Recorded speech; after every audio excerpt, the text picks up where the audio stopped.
Welcome to the Firebelly Social Show. We're focused on talking to food and beverage brands that are on a mission to make the world better. Hey, everyone. Duncan here with another episode of the Firebelly Social Show, where we chat with founders and leaders of mission-driven food and beverage brands. And I'm so excited today. We've got a great guest for you. Thank you for tuning in to this latest episode. It's brought to you by Firebelly Marketing, a company I founded that focuses on social media marketing for mission-driven food and beverage brands. So with no further ado, let's welcome Bill Birgen from SAVRpak. Now, look, Bill is a lot of things. He's an entrepreneur. He's an X Prize winner, which is a huge deal. He's in food tech. And last but not least, he is a rocket scientist. So welcome, Bill. We're so excited to have you. Hey, Duncan. Great to be here. I'm excited to be here. Yeah, I'm looking forward to this. Well, Bill, let's just get into it. I mean, food waste is, as defined by you, like a $1 trillion problem.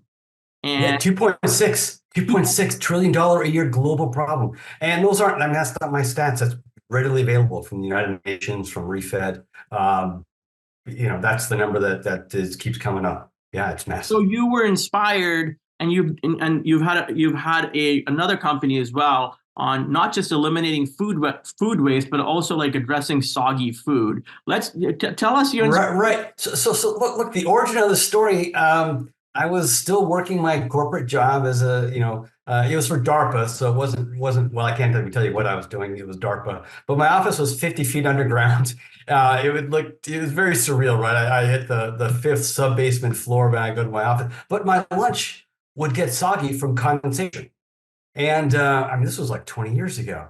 And I'm a thermodynamic systems specialist. I know how to remove condensation from the air, and of course, easy for me to say. All right, but that night I kind of Frankensteined a little SAVRpak patch for my lunch, and it worked exactly like I expected. It's a little bit of ice and absorbent material. I didn't have an adhesive like we have with the SAVRpak product. I just used a rubber band, but it worked exactly as I expected it to. It's below the dew point temperature, so it forced condensation locally, which was wicked inside. The food stayed dry. And I used it every day for 10, maybe 15 years before I ever thought someone else might want their lunch to be, fresh and, not soggy. So that's the origin of, so first it was Soggy Food Sucks, and then I rebranded as SAVRpak. I mean, and there's so many issues that it solves, right? Because delivery has become more important. I mean, through the pandemic and past the pandemic. I mean, and especially with Gen Z and Gen Alpha, who don't even like to go out to eat. I mean, delivery is becoming a bigger and bigger deal. Nobody wants their chicken tikka masala to be old and withered up, or their pasta to be clumpy. So this is really like a great discovery, that an invention that you've made. Yeah. What's some of the stories around it that you can share? So French fries is the holy grail, because those deliver the worst. But egg rolls, anything breaded and fried chicken. Hattie B's is the biggest brand using us now, and it's fried chicken. It's and they're expanding. Because right now I think they're regionally in Tennessee, but they're going to be big this year. They're going to, I think, triple or more than that in size in locations, and they care about quality. It's not for every brand. Look, it's not a race to the bottom.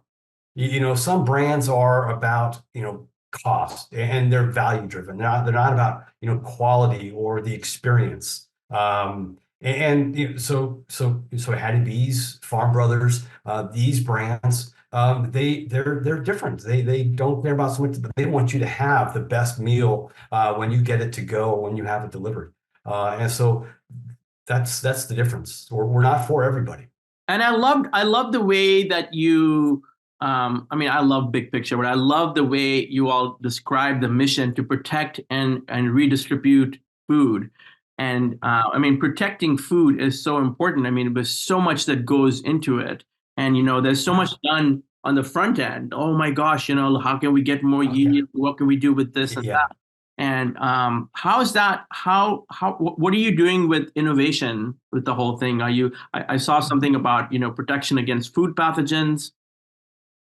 Yeah, so we basically use the same trick of thermodynamics, that is leveraging the dew point temperature in an absorbent substrate. Well, now you add a reagent to that absorbent substrate, and if there's some airborne pathogen, well, we're pulling that out of the air along with the moisture, and if it's present, it'll react with the reagent, and so you can determine if your food has been contaminated.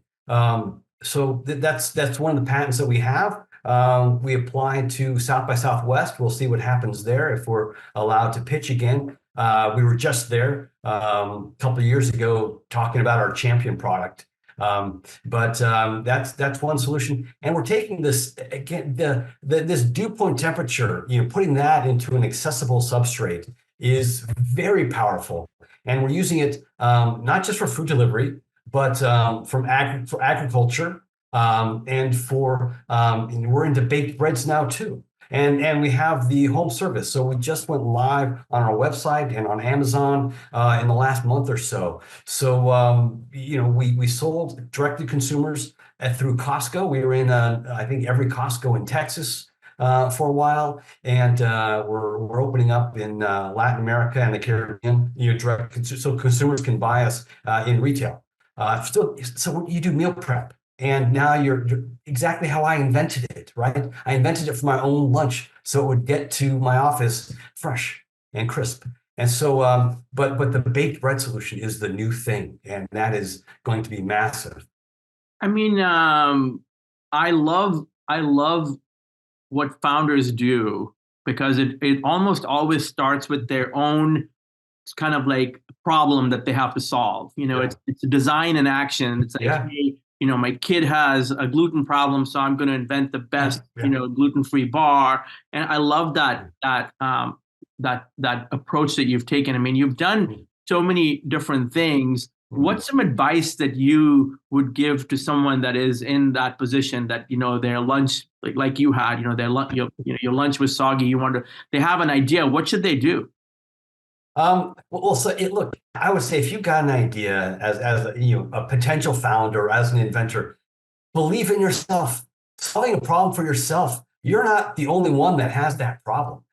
I think solutionism is the term where you put, like, I don't need an app for everything. It's like, I don't need everything to be connected. I don't need my coffee maker to talk to my thermostat. I don't need. It's solutionism, and it's run amok. Silicon Valley is famous for that. You have Juicero, of course, is famously disaster, right? And what's wrong with just juicing fruits? What's wrong with that? I would say my advice: believe in yourself, because if it's a good idea, you'll have validation pretty quick. My very first pitch ever, my patent was approved, and I'm like, well, what do I do now? Because I was a very reluctant entrepreneur. I'd helped people, my buddies start, companies, and I was always the CTO guy behind the scenes, helping with prototypes, helping with the tech. But I'm like, I'm not CEO. I'm not. I don't, but with SAVRpak, I was a one-man show when it was Soggy Food Sucks back then, and my patent was approved. I'm like, okay, I'll apply to pitch at this food tech conference, Smart Kitchen Summit in Seattle, Michael Wolf, great guy. And I was shocked that I was approved to pitch, because here I am potentially talking for 3.5 minutes about condensation, right? Which, right, not your normal, tech talk or who, I didn't know you could talk about, I could talk about condensation for hours, but, I'm a thermodynamics guy. And so I went and I pitched and I won. I was going up against IoT, AR, VR, all of the, science, the robots, and my humble little thermodynamic patch took first place. That's amazing. Congratulations. And thank you for making the world a better place. I mean, that's something I always like to say to mission-driven founders, as opposed to like pure, exit-oriented founders or profitability-oriented founders. But what I heard in there, I want to just ask a follow-up question. I heard you say something that I've heard, a couple of other founders say. I mean, we're seeing this kind of scumageddon, I think is a way, I guess, I don't know if I'm pronouncing it correctly, but, so many products aren't succeeding. Oh, and what I'm hearing you say is that make sure that your solution has a problem that it's solving. It isn't just a solution. It has to have a real problem that it's solving. Yeah. No, and that's exactly what I'm saying. I solve this problem for myself. Now I have a lot of friends that are chefs because I'm in that space. And my one friend, Nick Brune, he's like, Bill, he's like, you solved this problem how long ago? And it's like, you're an idiot to think that people don't want fresh food. What's wrong with you? I'm like, I don't know. I don't hear people complaining about condensation on their food. So, sometimes the problem doesn't have the vocabulary or the discussion. Once you start talking about it, it's like everybody's like, oh my gosh, French fry delivery, it's the worst. And I'm like, yeah, they didn't know how to articulate the problem. So, finding that kind of phantom problem that exists everywhere that people don't even know how to have that conversation. That's why I was so reluctant to talk about this solution, because I didn't hear people complaining about it. I recognized the problem. I solved it for myself, but I didn't think other people cared. But of course, again, right out of the gate, my first pitch, first place, big check. Then Time Magazine, Invention of the Year. CES, I took first place at Procter & Gamble's pitch stage. Wired Magazine, Fast Company, top 10 list multiple times. If you resonate, people are going to take notice. I mean, it's interesting. I love the phrase phantom problem, because that's something that anybody, regardless of what you do, if you can understand what that means, you kind of look at things differently. Yeah. You're like, man, okay, so maybe if I start, I'm always late. Why am I late? Well, I didn't go to sleep on time, right? So, or something like that, What's coming up for SAVRpak? What are you excited about? So the bakery solution that we have, that's very new, and we're going to be, we have a huge brand adopting us here in the next couple of months. I can't say who, but it'll blow your mind. It's huge. One of the biggest retail brands. And we take the shelf life of croissants, muffins, these types of baked breads, English muffins, the shelf life from 4 days to 12 days, and in some cases 20. And so that's massive. And what's exciting about that is we have the one decision maker who's leading the charge. So to have a champion take the product, and when they tested it and tested it and tested it, I'm like, okay, this works. I'm going for it. Instead of so many companies, big brands, well-meaning, sustainability leaders and all of that, but it's by committee.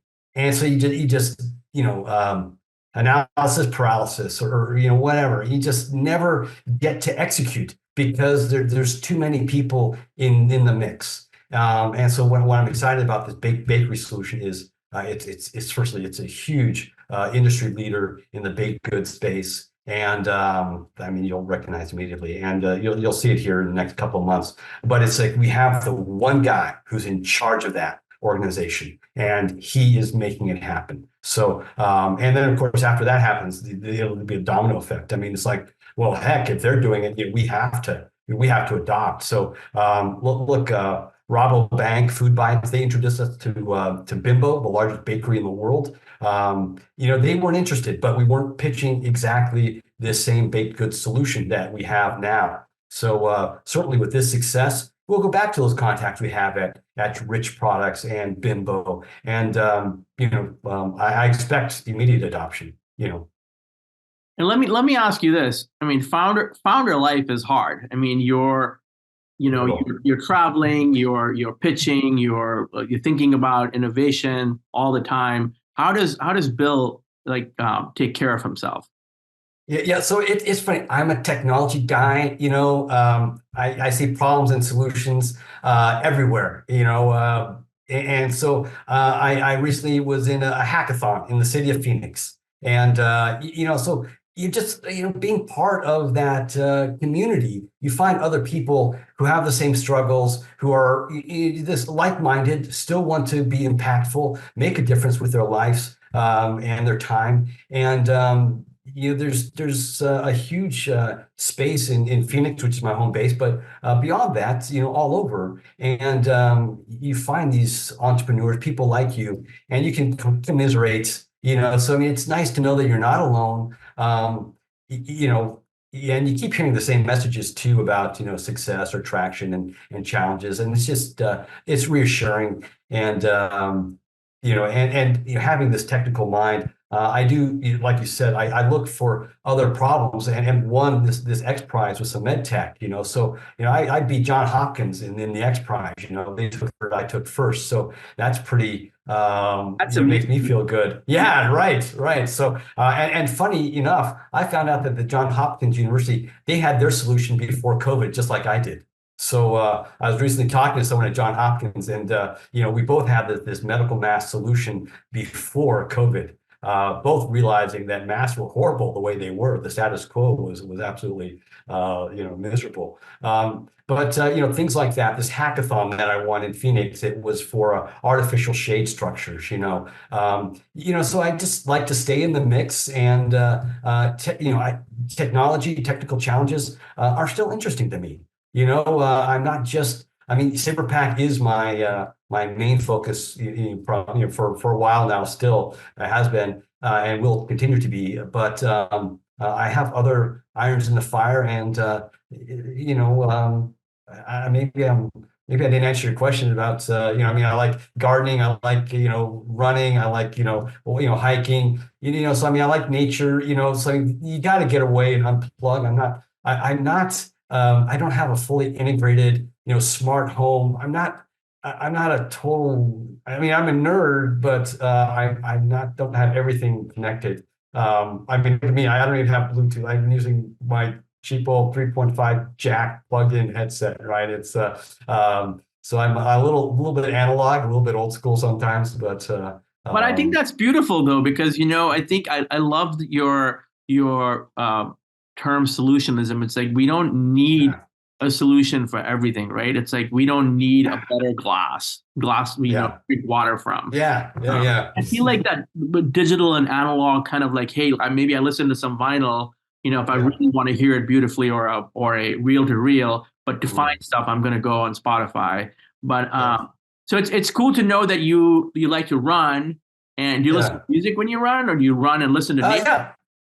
So when I'm running, it's usually urban, because I live in an urban environment. But when I go camping, it's hiking. I tried off trail running, and it's just too unstable. I just feel like my ankles are just going to snap when I hit a log or a rock wrong. So I tried trail running, and it's I just don't trust myself.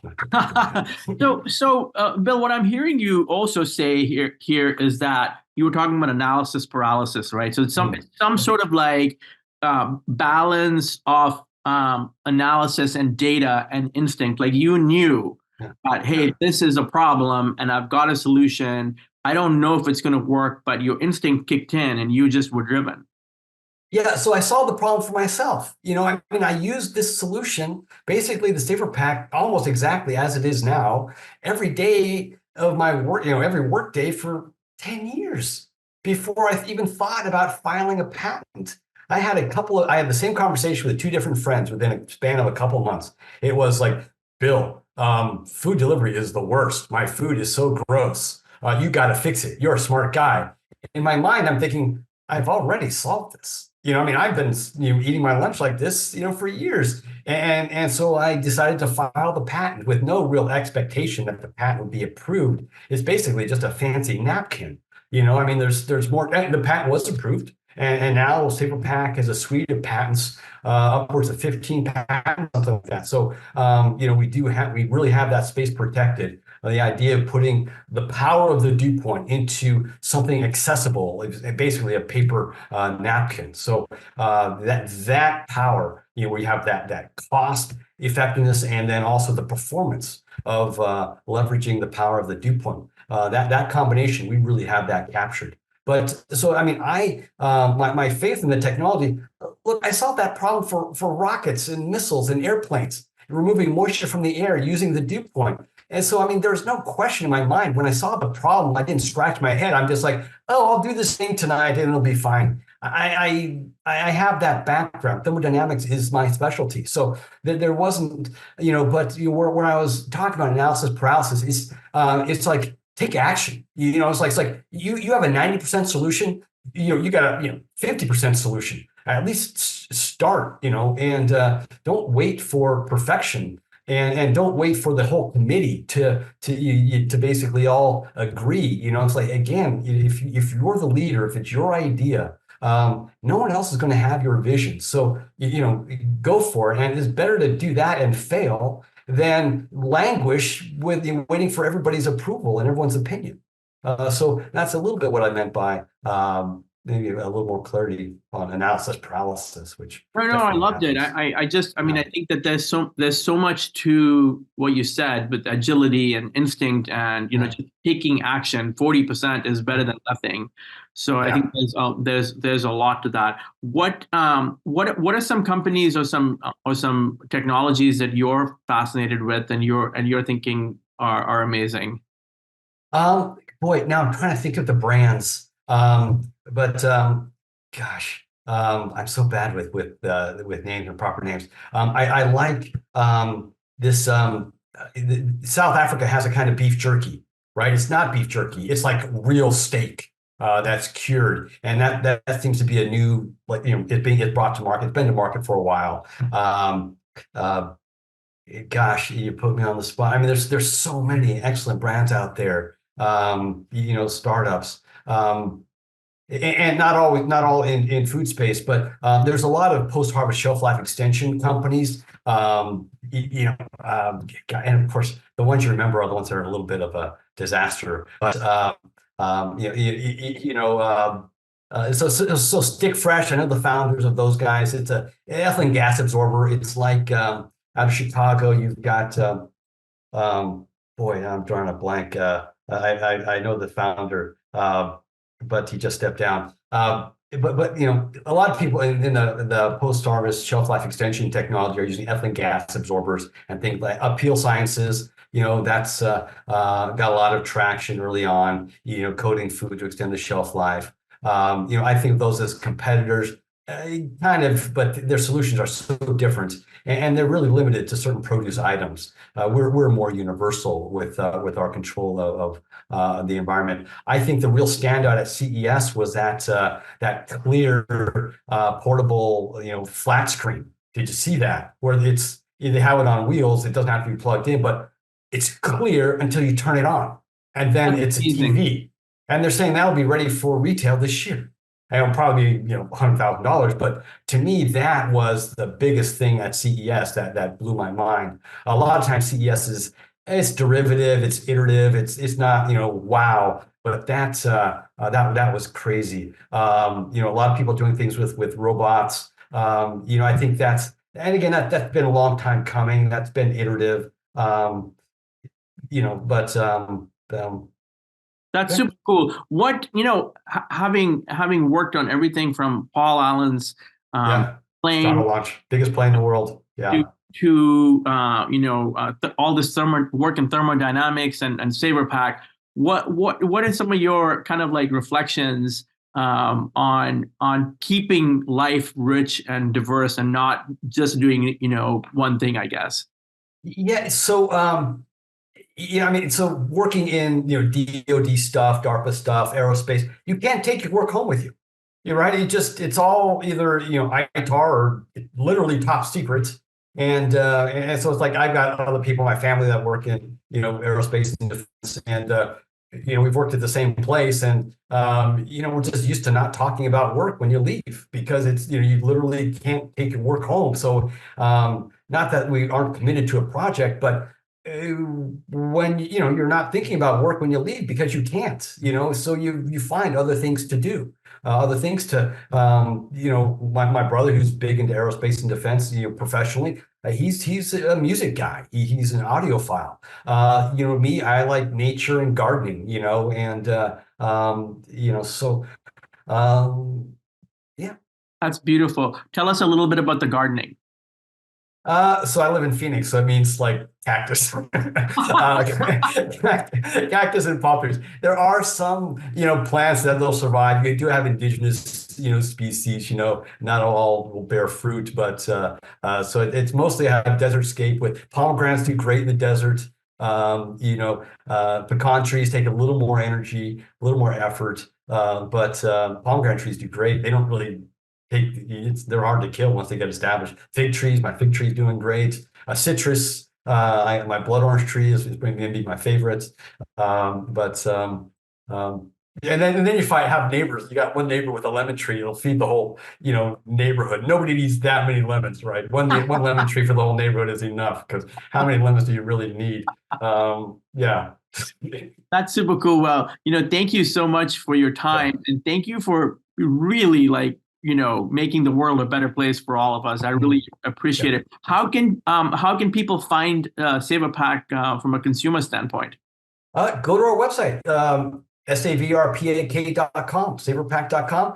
You can go to Amazon. I think there might be a little, we're still optimizing our search on Amazon, but we are there. You can buy us. And you buy us, you take you put the whole, it's a 5-pack. So it's a little pouch with 5 pads in there. You put them in your freezer, and when you're doing your meal prep, slap one of those things on the inside of the lid and take it to work, or put it in your spinach after you buy it from your big old vat of spinach from Costco, right? We can double the shelf life, triple the shelf life of your spinach, your lettuce, your blueberries, things like that. That's amazing. Thank you so much, Bill, for coming on the show. This has been another episode of the Firebelly Social Show, where we shine our spotlight on people like Bill, who are making the world a better place, founders and leaders of mission-driven food and beverage companies. Thank you for listening, and we'll see you on the next one. Thanks for listening to the Firebelly Social Show. We'll see you again next time, and be sure to click subscribe to get future episodes.